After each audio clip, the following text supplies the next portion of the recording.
Para, kasi once sinertify mo yan, you're giving them an information na validated by the government, by the Philippine government, correct? So, nasaan na yung sinasabing hindi makikipagtulungan? Di ba? Na through that transcript, malaki talaga yung implication na madidiin si Duterte.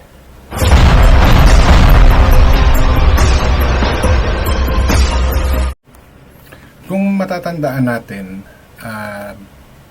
nung umupo si President Duterte bilang presidente ng Pilipinas, isa sa unang nagawa niya ata is umalis sa pagiging member ng ICC. And I think it was done, okay? The Philippines announced its intention to withdraw from the Rome Statute on March 14, about a month after ICC launched a preliminary investigation in the situation in the country. So, ito yung time na, di ba, naging isang hamon ni Duterte to sa mga droga dito sa atin. And ang ikinaso siya sa kanya is war against humanity.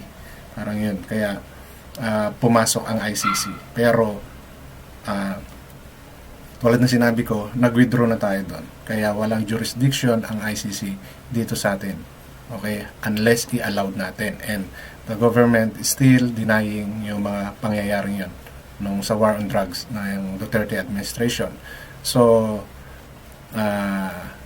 pero mayroong mga tao na nag-i-insist, di ba? So ngayon, ang ICC is doing their own investigation even without the help of our government, kasi nga hindi naman tayo member na. So balik tanong lang yan po kung bakit nabanggit ko yan, because may kinalaman po yan sa nangyayaring investigation ngayon doon sa mga binitawang statement ni Duterte sa Senate hearing. But bago po ako magpatuloy, welcome sa akin channel. Kung bago pa lang po kayo sa akin channel, please don't forget to like, share, and subscribe na rin po, and pakihit ng notification bell para maging aware kayo sa aking mga upcoming content. Any comment, suggestion, or recommendation, please leave it on our comment section. And share your thoughts. Okay? Para mas maging malawak ang ating kaalaman. Issue lang po tayo, walang personalan. Kung ano man po mga tinatalakay ko sa aking mga content, it's all about my opinion na pwede nyong bakit tikusin or i-correct if you think it's wrong. Ang sa akin lang dito is nagdadagdag lang po ako ng kaalaman para sa ating lahat. And madagdagan din yung kaalaman. Alright? So, yun nga, because of this ongoing investigation, dahil sa mga sinabi ni Duterte, marami ngayong speculations kung bibigyan ba or may involved na ba talaga ang ICC, pero patuloy pa rin siyang dinideny ng ating mga mambabatas, ng ating mga politician, at isa na nga rito ay itong si Chis Escudero. Okay? Pero ang kanyang stand is if needed, di ba? And ito yung naging statement ni Chis about this one.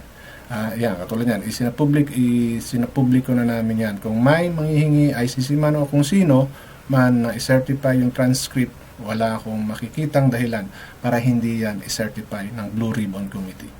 Okay, na yun yung nag-imbestiga, di ba, na maraming mga revelation si Duterte, na kung saan may mga sinabi siya na could implicate him talaga sa war on drugs, at marami siyang mga sinabi na totoo may mga patayan, maraming namatay during war on drugs, na isa sa pinangahawakan ng mga taong galit sa kanya dahil sa laban niya kontra droga. And here is more statement about dyan sa ICC na yan. So, Senate President Chis Escudero clarified that the transcript of former President Rodrigo Duterte's statement in the recent Senate Blue Ribbon Committee hearing on his administration bloody war on drugs is available to public and can be accessed by anyone interested, including the International Criminal Court. Okay, so yung ICC. So, when asked about the possibility of providing an official copy to the ICC, they stated that the Blue Ribbon Committee would be open to certify the transcript if the request is justified, saying wala akong nakikitang dahilan para hindi yan i-certify ng Blue Ribbon. Okay, eto lang, no?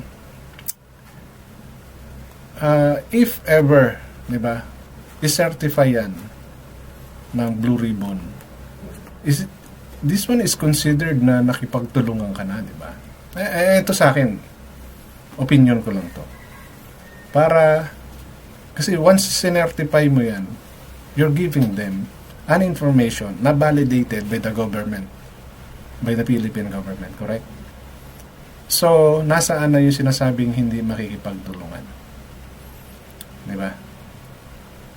Na through that transcript, malaki talaga yung implication na madidiin si Duterte. Kasi, oo, it's still under investigation, pero sa mga paulit-ulit niya sinabi at mga kinuwento niya, di ba?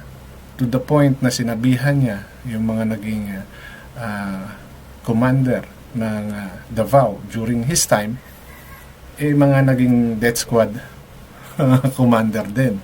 Di ba?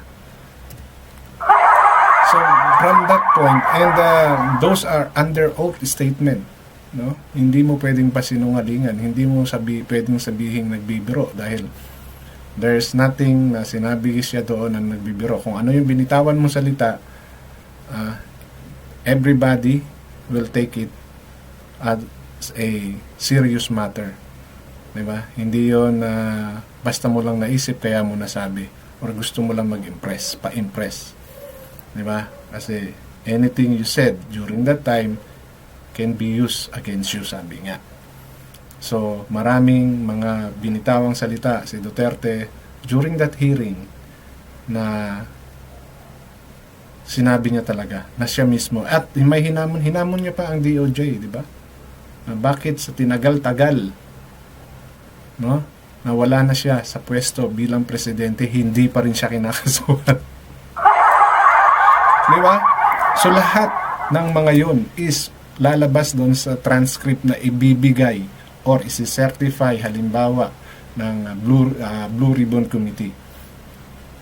At nakipagtulungan na sila doon, di ba? By giving the certifications. Di ba? Oo, hindi kayo umappear mismo or hindi kayo nakipag-usap, nakipag face-to-face or nakipagkita sa ICC, di ba? Sa mga staff or sa mga representative ng ICC, but diba? You've given them concrete evidence that they can be used against Duterte sa kanilang paglilitis. I don't know what terms is needed to use. Di po ba? Yun lang yung sa akin dito. Kasi hindi ka directly hindi nakipagtulungan. Di ba? Something like ano yan eh. Yung Ukraine against Russia. Diba? Walang sinesend na tao. Pero may mga panglaban, panggera, ballistics, missiles, drones. Diba? Something like that. So, doon mo maikukumpara yan eh. So, wala tayong taong makikipagkita sa ICC to meet the representative of ICC, but we're supplying them with the transcript, which is yung ebidensya na pwedeng gamitin kay Duterte at sa mga taong involved dyan sa war on drugs. Yan lang yung aking opinion. Yeah. Because once you certify it, it's an official document na ipinagkatiwala natin sa International Criminal Court na gagamitin laban dito sa dating Pangulo. Akin yun lang ang opinion ko. Okay? Kung makukonsider ba yan na hindi nakipagtulungan or nakipagtulungan. Just like my example, you're not providing them a physical Filipino people or representative, but you're supplying them with the information that can be used doon sa taong inaakusahan. Di ba? So, yun lang yung opinion ko about sa issue na to. And am I correct? Please, leave your comment on our comment section kung tama ba yung aking analisa sa gustong mangyari ng ating Senador Chis Escudero at ng mga taong pwedeng mag-certify ng transcript na yon na ibibigay sa ICC. Pwede nilang isa katulad nyo, ma-access nila, di ba? Ma-access nila kasi it's a public document. But certifying it is a different story. Di po ba? Oo, nanggaling yan sa website. Pwede rin naman nilang gamitin yun bakit kailangan nyo i-certify? Yan lang yung question ko. So, am I correct on my analyzation? Or may mali doon? So, issue lang po tayo. Walang personalan. Hanggang dito na lamang at maraming salamat.